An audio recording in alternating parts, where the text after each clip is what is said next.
तो फिल्म की शुरुआत एक डेडली गेम से होती है जिसके होस्ट ने एक लड़की को किडनैप करके चेयर से बांधा हुआ था क्योंकि वो गेम हार चुकी थी, इसीलिए अब उसे मरना होगा। इस गेम को वो बंदा डार्क वेब पे दिखा रहा था और ऑडियंस इस खतरनाक गेम को देखकर इंटरटेन हो रही थी। सामने टेबल पर 3 तरह के हथियार थे। होस्ट ने व्यूअर्स से कहा, जो मुझे जितने ज्यादा पैसे सेंड करेगा मैं उसकी मर्जी के मुताबिक वेपन यूज करके लाइव इस लड़की का मर्डर करके दिखाऊंगा। एक लड़की ने उसे $500 सेंड किए और लड़की को चेन सॉ से मारने को कहा। इन लोगों ने भी बिना रहम किए चेन सॉ उठाया और इस लड़की को सबके सामने काट कर मार डाला। सेम इसी वक्त पर पुलिस को भी इस गेम की खबर मिल गई और वो भी गेम को रोकने के लिए सेम पॉइंट पर आ गए, लेकिन यहाँ 2 लोगों के अलावा पुलिस को कोई नहीं मिला। इन्होंने इधर उधर की छानबीन की तो इन्हें कंटेनर में से सिर्फ एक बच्चा मिला। बाकी सब लोग शायद इस लोकेशन से पुलिस के आने से पहले ही भाग गए थे। खैर अब सीन कट होता है और हमें कुछ देर पहले का सीन दिखाया जाता है।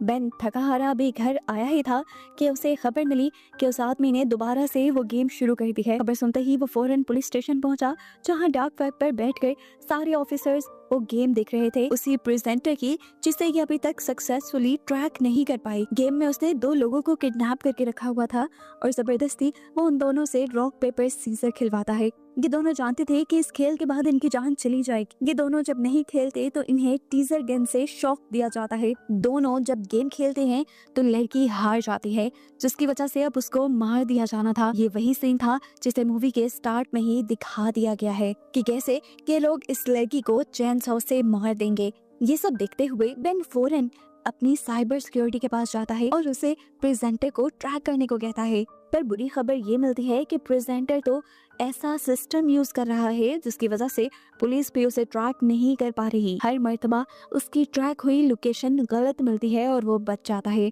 जिसकी वजह से हर गुजरते वक्त के साथ साथ वो मासूम लोगों की जान लेने पे तुला हुआ है।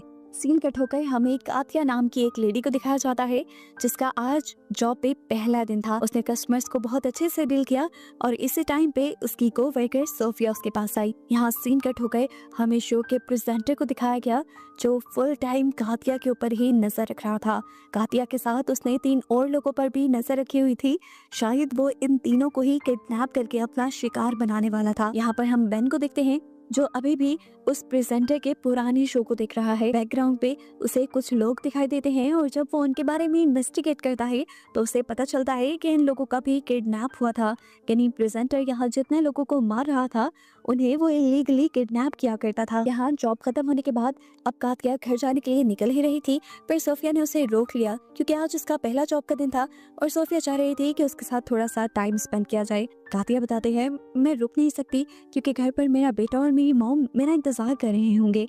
लेकिन सोफिया की बहुत ज्यादा इंसिस्ट करने पर वो एक जूस पीने के लिए रुक गई। इन्होंने बातें की और जैसे ही कातिया जाने लगी तो हमने प्रेजेंटर को देखा कि उसने अपने लोगों को अलर्ट रहने का कह दिया था। कातिया के एक सुनसान जगह पहुंचते ही वो सारे मिलकर कातिया के ऊपर हमला करके उसे बेहोश कर देते हैं, जिसके बाद हम देखते हैं कि कातिया को भी अब उस लोकेशन पे पहुंचा दिया गया था जहां पर प्रेजेंटर वो शो किया करता था। उसे जब होश में आया तो वो घबरा गई। इससे पहले कि वो चिल्ला देती, एक आदमी चादर से मुंह निकाल कर उसे आहिस्ता बोलने को कहता है और बताता है कि अगर कोई भी यहाँ पर शोर करता है तो वो उसे टीजर गन से शॉक देते हैं। कातिया परेशान हो गई थी। वो जानती थी कि घर पे उसका बेटा और उसकी मॉम उसका वेट कर रहे होंगे। उसने साथ में से पूछा, कौन है ये लोग जिन्होंने हमें यहाँ पर बांध रखा है। बाद में बताता है कि इस बारे में मुझे भी ज्यादा नहीं पता, मुझे भी अभी किडनैप करके लाया गया है और होश में आने पर जब मैं बोलने लगा तो मुझे टीजर गन से शॉक दे दिया इन्होंने। देखने को मिला कि अब प्रेजेंटर ने इन लोगों की किडनैपिंग की वीडियो भी अपने अकाउंट पर पब्लिश कर दी थी। ये देखकर बहन बहुत ही ज्यादा गुस्से में आ गया और उसने अपनी टीम से कहा कि इन सारे लोगों की इंफॉर्मेशन निकालो, ये लोग कहाँ कहाँ काम करते थे और कहाँ कहाँ से इन्हें किडनैप किया गया। बेन बुरी तरह इस केस में फंस गया था। कहीं पे भी उसे कोई सुराग नहीं मिलता था जहाँ जाकर वो प्रेजेंटर को पकड़ पाए। अब उसके दिमाग में केस को सॉल्व करने का एक आइडिया आता है। वो एक ऐसे कैदी के पास जाता है जिसे उसने ही अरेस्ट किया था एक डार्क वेब वाले केस पे, इस लड़के ने असल में डार्क वेब के ही एक बंदे को पकड़कर उसका मर्डर किया था। डार्क वेब के लोगों को कैसे पकड़ना था ये उसे अच्छे से आता था। बेन उसे शो में किडनैप हुए लोगों की पिक्चर दिखाता है और शो के बारे में बताता है। वो चाहता था कि ये कैदी हेल्प करे उस प्रेजेंटर को पकड़ने में, लेकिन बेन की उम्मीदें सारी ये लड़का तोड़ चुका था, ये बताते हुए कि ये आदमी डार्क वेब का सबसे स्ट्रॉन्ग आदमी था, इसे पकड़ना नामुमकिन था। वो उसे बताता है कि जानता होगा कि पुलिस पहले ही इसके पीछे पड़ी हुई है, तो वो हमेशा अपने बैकअप्स जरूर रखता होगा, जिसकी वजह से पुलिस उसे पकड़ नहीं पाएगी। ना उम्मीद होकर बेन जब वापस अपने ऑफिस आया तो उसे पता चला कि प्रेजेंटर ने 2 और लोगों को किडनैप कर लिया था। वो अपनी गेम को आगे बढ़ाता जा रहा था, मासूम लोगों की जान लेता जा रहा था और पुलिस अभी तक हाथ पे हाथ रखकर बैठी थी। सीन कट होकर दिखाया जाता है कि प्रेजेंटर ने अपना दूसरा शो भी शुरू कर दिया था। इस मर्तबा उसके शो में बहुत सारे कंटेस्टेंट थे। उसने गाथिया को भी यहाँ पे बुलाया और सभी कंटेस्टेंट के सामने एक गन रख दी। उसने व्यूअर्स को बताया कि आज की गेम बहुत मजेदार होने वाली है। इस गन में सिर्फ एक ही गोली है और ये 6 कंटेस्टेंट हैं। जिसकी किस्मत बुरी होगी वो मारा जाएगा। गेम स्टार्ट हो जाती है। कंटेस्टेंट को बताया जाता है कि उन्हें गन सर पे रख के उसका ट्रिगर दबाना है। बारी बारी सब ने ट्रिगर दबाना शुरू किया। गाथिया जब गोली चलाती है तो उसकी बंदूक में गोली नहीं थी, लेकिन जैसे ही एक दूसरे कंटेस्टेंट ने ट्रिगर दबाया तो गोली चल गई और उसका दिमाग फट गई। वो वहीं मारा गया। एक तीसरे कंटेस्टेंट की गोली की जगह एक फ्लैग बाहर निकला था और उन्हें बताया कि ये इंसान भी गेम हार चुका है और इस तरह से लोग अपने ऑडियंस की ख्वाहिश के मुताबिक मारने वाले थे। ऑडियंस में से दोबारा एक लड़की ने $500 सेंड किए और उस आदमी को ब्लीच देकर मारने का कहा। सबसे ज्यादा पैसे ही उसने दिए थे, तो उसकी बात मानी गई और आदमी को ब्लीच पिला दिया गया, जिससे उसके अंदर के सारे ऑर्गन्स फट गए और वो मारा गया। अगले दिन के न्यूज़पेपर में दिखाया गया कि किस तरह वो गेम शो लोगों को मारता जा रहा है, लेकिन पुलिस ने अभी तक कुछ नहीं किया। अब क्योंकि पुलिस से ये केस सॉल्व नहीं हो रहा था, तो FBI को ये केस सौंप दिया गया और ये चीज प्रेजेंटर को भी पता चल गई। प्रेजेंटर भी हर चीज को बहुत गौर से देख रहा था। दूसरी तरफ गाथिया के साथ मौजूद एक और कैदी साशा, ये दोनों मिलकर प्लान बनाते हैं कि ये लोग यहाँ से भाग जाएंगे, क्योंकि अगर ये यहाँ रहे तो इनका मरना तय है। वो फैसला करता है कि अब जब ये लोग यहाँ पे उन्हें लेने आएंगे तो वो उन्हें मारकर उनकी गन छीन लेंगे और फिर यहाँ से भाग जाएंगे। इन दोनों की ये प्लानिंग प्रेजेंटर ने सुन ली थी और ये सुनने के बाद उसने गाथिया को अपने ऑफिस में बुलाया। वो गाथिया से कहता है, क्या तुम नहीं जानती यहाँ पे बात करना मना है और तुमने बात करके रूल तोड़ा है, जिसकी सजा अब मैं तुम्हें नहीं दूंगा बल्कि तुम्हारी साथ वाली को दूंगा, ताकि तुम्हारा गिल्ट कभी तुम्हें और गलती ना करने दे ऐसी। अब स्क्रीन पे दोबारा ये लोग लाइव आ जाते हैं और जिस लड़की को प्रेजेंटर ने सजा देनी थी उसे लाइव सबके सामने पाँव पे कोड़े मारे जाते हैं। उसे तड़पते हुए देखकर ऑडियंस जैसे सेटिस्फाई हो रही थी और धड़ाधड़ उनके शो को लाइक कर रही थी। जहाँ अभी तक FBI वाले भी इन लोगों की लोकेशन का पता नहीं चला पाए थे। अब बेन दोबारा उस कैदी के पास जाता है जिससे उसने पहले भी मदद मांगी थी। वो उससे पूछता है कि आखिर ये प्रेजेंटर, ये गेम वाला आदमी चाहता क्या है। कैदी ने बताया वो कुछ नहीं चाहता, उसे सिर्फ मजा आ रहा है लोगों को तकलीफ देने में और उसे लगता है कि ऐसे करने पे वो मशहूर हो जाएगा। वो मशहूर होकर सभी लोगों को अपने जैसा बनाना चाहता है, जिन्हें जुल्म पसंद हो, जो दूसरों पर जुल्म करके खुश हो। सीन कट होकर दिखाया जाता है कि अब FBI वालों के साथ मीडिया कॉन्फ्रेंस हो रही थी, जहां पर वो लोग शर्मिंदगी का इजहार करते हुए बताते हैं कि अभी तक वो उस आदमी की लोकेशन को ट्रैक नहीं कर पाए, लेकिन जल्द ही वो ऐसा करके उस आदमी को पकड़ लेंगे। देखने को मिला कि प्रेजेंटर भी ये प्रेस कॉन्फ्रेंस बहुत ही गौर से सुन रहा था।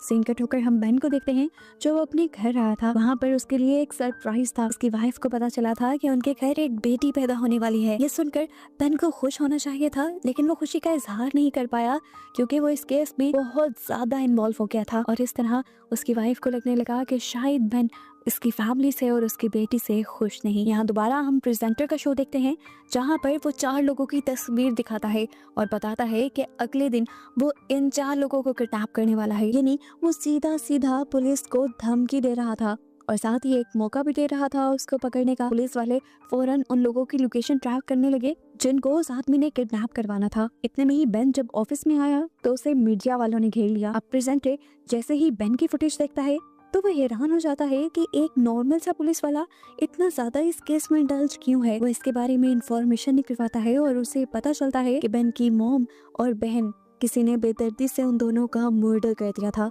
बेन उन्हें बचा नहीं पाया था और इस चीज़ का बेन को बहुत रिग्रेट था, जिस रिग्रेट को ख़त्म करने के लिए वो अब मासूम लोगों की जान बचाने की मिशन पर था। यहाँ पर फाइनली अब प्रेजेंटर उन लोगों को भी किडनैप करवा चुका था जिनके लिए उसने पिछले दिन धमकी दी थी। इसमें एक बहुत छोटी बच्ची भी थी जो इस शो को देखती थी। उसे लग रहा था कि ये शो वाले उसको कुछ नहीं करेंगे, लेकिन प्रेजेंटर ने यहाँ उसे बताया कि अगर वो इस गेम में आ गई है तो वो अब इस शो की फैन नहीं रही बल्कि इस शो की विक्टिम बन गई है, और जैसा यहाँ पर मौजूद सब लोगों के साथ होगा वैसा ही सलूक उसके साथ भी किया जाएगा। ये कहते ही वो कैमरास की तरफ मुड़ गया और अपने व्यूअर्स को बताने लगा कि आज वो लोग डॉज गेम खेलेंगे, जिसमें गेमर्स ने एक दूसरे को बॉल मारनी थी। इस बॉल से बाकी लोगों ने बचना था और अगर किसी एक को भी ये बॉल लग जाती तो वो मारा जाता। अब यहाँ पर गेम स्टार्ट होती है, ये लोग एक दूसरे को बॉल मारते हैं और काफी लोग यहाँ पे हार जाते हैं। जैसे ही उस छोटी बच्ची और एक बूढ़े आदमी की बारी आती है तो बूढ़ा आदमी बॉल को नीचे फेंक देता है बचाए लड़की को मारने के। उसे प्रेजेंटर से कहा कि मैंने हार मान ली है, मैं उस लड़की को नहीं मार सकता। ये देखकर प्रेजेंटर ने उसे कहा कि यहाँ पर गेम तुम्हारी मर्जी से नहीं खेला जाएगा। यहाँ पर इस बूढ़े आदमी को अपने पास एक वायर का टुकड़ा मिला, ये काफी शार्प था जिसे उसने अपने पाँव के जूते में छुपा लिया। अब काफी दिन गुजर जाते हैं और कोई शो प्रेजेंटर ऑन एयर नहीं करता। काफी दिन बाद जैसे ही उसका शो ऑन एयर होता है तो बेन के साथ साथ सभी पुलिस ऑफिसर और FBI एजेंट उस शो को देखने लग जाते हैं। अब क्योंकि प्रेजेंटर को बेन के बारे में पता चल चुका था तो वो बार बार शो में बेन का नाम ले रहा था। वो ये भी जान गया था कि पुलिस वाले इस शो को देख रहे हैं। अपने व्यूअर्स के साथ वो पुलिस वालों को भी बताता है कि पिछले दिन उस बूढ़े आदमी ने रूल तोड़ा था जिसकी वजह से अब दोनों की जान जाएगी, लेकिन बेन यहाँ पर किसी एक की जान बचा सकता है। वो अगर चूज करे कि किसको मारना है तो एक की जान बच सकती है। सब बेन को मना कर रहे थे कि वो चूज ना करे, लेकिन तब प्रेजेंटर ने कहा कि अगर बेन कुछ चूज नहीं करेगा तो ये दोनों मारे जाएंगे। एक की जान बचाने के लिए बेन ने फौरन से 2 का बटन दबा दिया। सेकंड नंबर पे थी लड़की और उसके बटन दबाते ही उसे शूट करके मार दिया गया। इतनी देर में पुलिस वाले भी उसकी लोकेशन पर पहुंच गए थे, लेकिन वहां जाकर पता चला कि ये शो तो उस जगह पे हो ही नहीं रहा था जो लोकेशन उसे पता चली थी। हंसते हुए इस टाइम प्रेजेंटर ने बताया तुम्हारे साथ गेम खेली गई है, तुम मेरी लोकेशन तक पहुंच जाओ, ये इम्पॉसिबल था, तुम्हें वो गलत लोकेशन मैंने ही बताई। ये कहते ही यहाँ पर शो खत्म हो जाता है। दूसरी तरफ हम उस बूढ़े आदमी को देखते हैं जो अब उस बच्चे की मौत का जिम्मेदार अपने आप को समझ रहा था, इसलिए जो शार्प वायर्स उसने अपने पाँव में छुपाई थी वो उसके जरिए अपनी नसें काट के सुसाइड कर लेता है। जैसे यहाँ पर सब लोगों ने उस बूढ़े आदमी को मरा हुआ देखा तो इन सबको काफी दुख हुआ।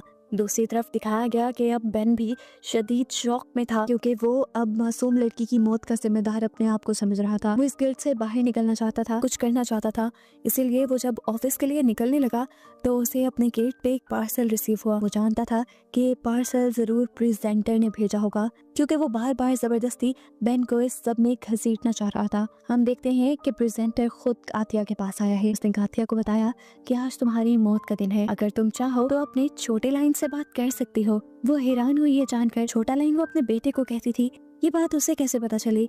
उसे याद आया कि आखिरी बार उसने ये बात अपनी कोवर्कर को बताई थी। खैर अब प्रेजेंटर उसे ऑन एयर ले गया जहाँ पर उससे पूछा गया कि तुम किसे याद कर रही हो। गाथिया ने बताया कि मैं अपने बेटे और अपनी कोवर्कर को याद कर रही हूँ। बेन को उसकी हिस्ट्री याद आई। बेन ने उसके बारे में इन्वेस्टिगेशन करवाई थी। वो तो सिर्फ एक ही दिन जॉब पे गई थी।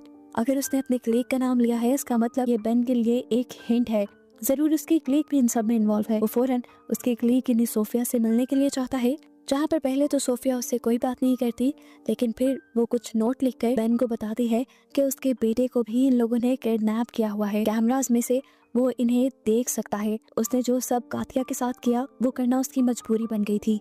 मैंने इस टाइम उससे पूछते हैं कि तुम जब अपने बेटे को रिहा करवाने गई तो तुम्हारा बेटा कहाँ था? सोफिया उसे वो जगह बता देती है। बेन समझ गया था कि जरूर प्रेजेंटर वही शो करता होगा। बिना किसी को बताए वो उस जगह पहुंच गया। बेन ने जाने से पहले बैकअप पुलिस भी बुला ली थी। इतने में हमें शो के अंदर दिखाया जाता है कि जब सारे कंटेस्टेंट एक गेम खेल रहे थे तो उन्हें गन्स दी गई थी। इस मर्तबा सभी कंटेस्टेंट ये फैसला करके आए थे कि वो अपने बजाय यहाँ के लोगों को मारकर अपने आप को आजाद कर लेंगे।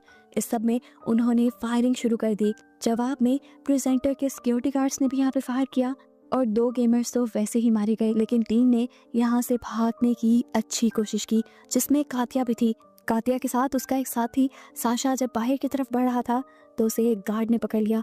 गाथिया उसे बचाने के लिए रुकी, लेकिन साशा ने कह दिया तुम भागो, तुम यहाँ से निकलो और पुलिस को इस लोकेशन के बारे में बताओ। वो यहाँ से निकलने वाली थी, इतने में बेन उससे टकरा गया। कातिया को घबराए देखकर उसने कातिया को तसल्ली दी कि अभी बैकअप पुलिस भी यहाँ आ रही है और सब चीजें नॉर्मल हो जाएंगी। बेन अब कातिया को छुपाकर आगे की तरफ बढ़ता है। प्रेजेंटर इस टाइम एक रूम के अंदर बैठा हुआ था। उसे देखकर प्रेजेंटर ने उससे कहा, अगर हिम्मत है तो चलाओ मुझ पर गोली। बेन ने भी जरा नहीं सोचा और फौरन उसे शूट करके मार दिया। और जैसे ही वो उसके पास गया तो मास्क उतारने पर पता चला कि यहाँ पर प्रेजेंटर था ही नहीं। यहाँ पर इस टाइम एक मासूम लड़की को जाल में फंसा कर बिठाया गया था और प्रेजेंटर उसके आने से पहले ही यहाँ से निकल चुका था। ये सब लाइव शो में चल रहा था और शो के व्यूअर्स ये देखकर हंसने लग जाते हैं और बेन का बहुत मजाक बन जाता है। दिखाया जाता है कि अब पुलिस यहाँ पर आ चुकी थी। उन्होंने कातिया को तो रेस्क्यू कर लिया, लेकिन यहाँ पर कोई और उन्हें नहीं मिला। बाहर प्रेजेंटर की वाइफ उसका इंतजार कर रही थी। प्रेजेंटर गाड़ी में बैठा और गाड़ी चलाकर उसकी वाइफ यहाँ से उसे दूर ले गई और हमें पता चला कि प्रेजेंटर की वाइफ और कोई नहीं बल्कि सोफिया ही थी। और सोफिया ने ही बेन को फंसाने की ये पूरी प्लानिंग की थी प्रेजेंटर के साथ मिलकर। मूवी के पोस्ट क्रेडिट सीन में हमें दोबारा प्रेजेंटर को दिखाया जाता है जो आज ऑन एयर आया था। उसने सबको बताया कि वो सीजन 2 लेके आने वाला है इसी शो का, जो सुनकर उसके व्यूअर्स बहुत ज्यादा एक्साइटेड हो जाते हैं और पुलिस के लिए एक नया चैलेंज सामने आ जाता है। और बस इसी को दिखाते हुए ये कहानी यहाँ खत्म हो जाती है।